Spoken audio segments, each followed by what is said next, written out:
Assalamualaikum warahmatullahi wabarakatuh. Perkenalkan, nama saya Nur Wahdania Putri dengan NIM K1 A1222062 dari Prodi Pendidikan Kedokteran. Pada kesempatan kali ini, saya akan menjelaskan mengenai pernah-pernah. Wait a minute. Hah? Pernah-pernah? Pernah-pernah merupakan salah satu dari organisme laut yang lebih sering kita sebut dengan kerang coklat atau brown mussel. Adapun morfologi dari pernah-pernah sendiri memiliki cangkang yang berbentuk memanjang atau lonjong, di mana sering dijumpai dengan berwarna coklat dengan corak warna putih. Pernah-pernah juga memiliki cangkang yang terbagi menjadi dua, di mana disebut juga dengan katup yang terpisah dan dihubungkan oleh ensel. Pernah-pernah memiliki tubuh yang bersifat lunak dan berdaging. Pernah-pernah memiliki kaki yang berotot untuk bisa menempel pada bebatuan. Jadi pernah-pernah akan menggunakan organ bisusnya untuk bisa menempel pada substrat yang keras. Pernah-pernah sendiri memiliki ukuran panjang sekitar 6,5 sampai 8,5 cm dengan diameter 1,5 cm dengan alat pernafasan yaitu insan dan bagian mantel.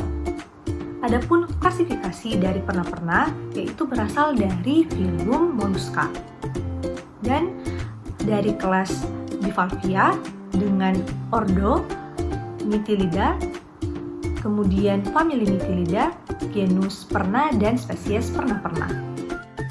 Cara hidup pernah-pernah. Pernah-pernah hidup dengan cara memakan fitoplankton, diatom, atau bahan organik lainnya yang tersuspensi di air.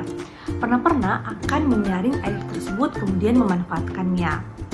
Sebagian besar dari organisme ini hidup pada pantai bebatuan, di mana dia harus beradaptasi ketika makan pada saat kondisi pasang dan dengan tubuh yang terendam air. Mengapa demikian? Karena pada saat makan, pernah-pernah akan mengeluarkan bagian-bagian tubuhnya. Adapun cara makannya sendiri dapat merumput, filter feeder, atau bahkan sebagai predator bagi organisme lain. Reproduksi pernah-pernah. Pernah-pernah terdiri atas dua jenis kelamin.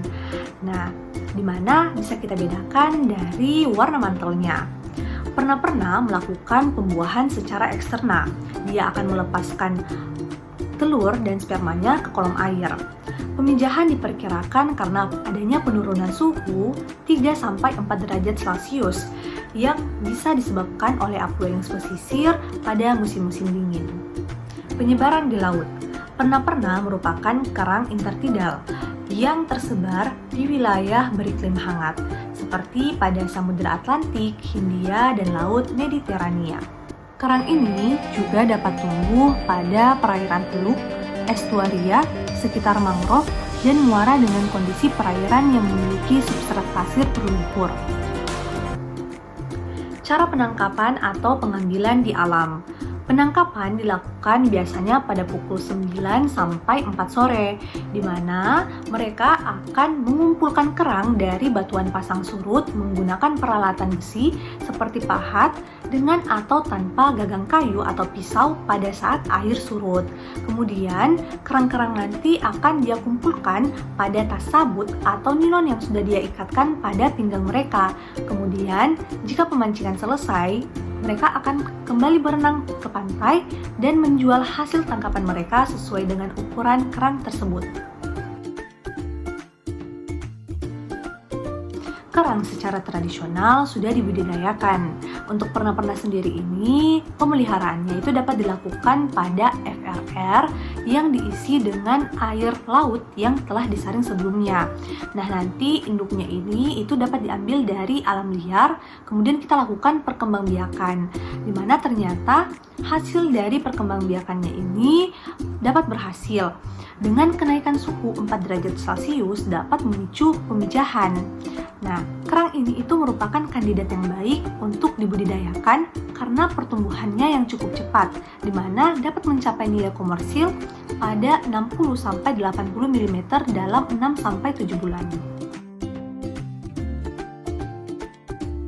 Di Di India, masyarakat pesisir memanfaatkan hewan ini yang bernilai gizi tinggi itu dengan mengambil cangkangnya. Kemudian mereka membuatnya sebagai kapur pada industri berskala kecil. Adapun pada masyarakat Afrika dan Amerika Selatan, setelah panen kerang, mereka mengonsumsi kerang ini.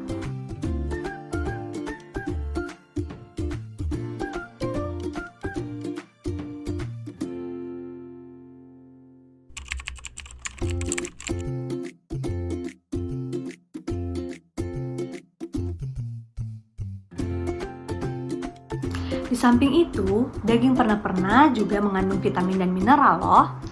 Vitaminnya ada vitamin A, kemudian vitamin B1 yang disebut juga dengan tiamin, serta vitamin B12.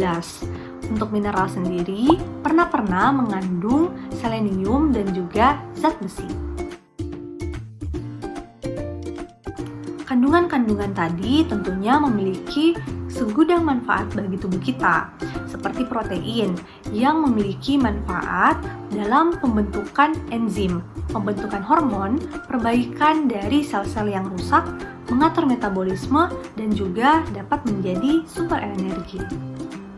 Kemudian, vitamin B12 bermanfaat untuk menstabilkan suhu tubuh, menjaga kesehatan jantung, dan juga berperan dalam pembentukan sel darah merah.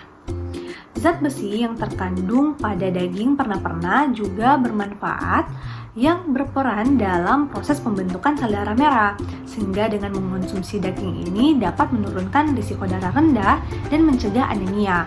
Sedangkan selenium yang terdapat pada kandungan gizi pada hewan ini bermanfaat untuk menangkal radikal bebas. Ada pula omega 3, omega 6 yang sangat bermanfaat untuk perkembangan otak. Akan tetapi, untuk omega 6 tidak boleh dikonsumsi terlalu berlebihan karena efeknya yang proinflamasi dapat meningkatkan penyakit radang. Ada pula vitamin A yang berfungsi untuk memelihara kesehatan mata, juga ada vitamin B1 atau tiamin yang berfungsi untuk memelihara dari fungsi dan perkembangan sel, serta kalsium yang juga berperan dalam menjaga kesehatan dari tulang dan gigi. Jadi mungkin itu saja video dari saya, semoga dapat bermanfaat. Wassalamualaikum warahmatullahi wabarakatuh.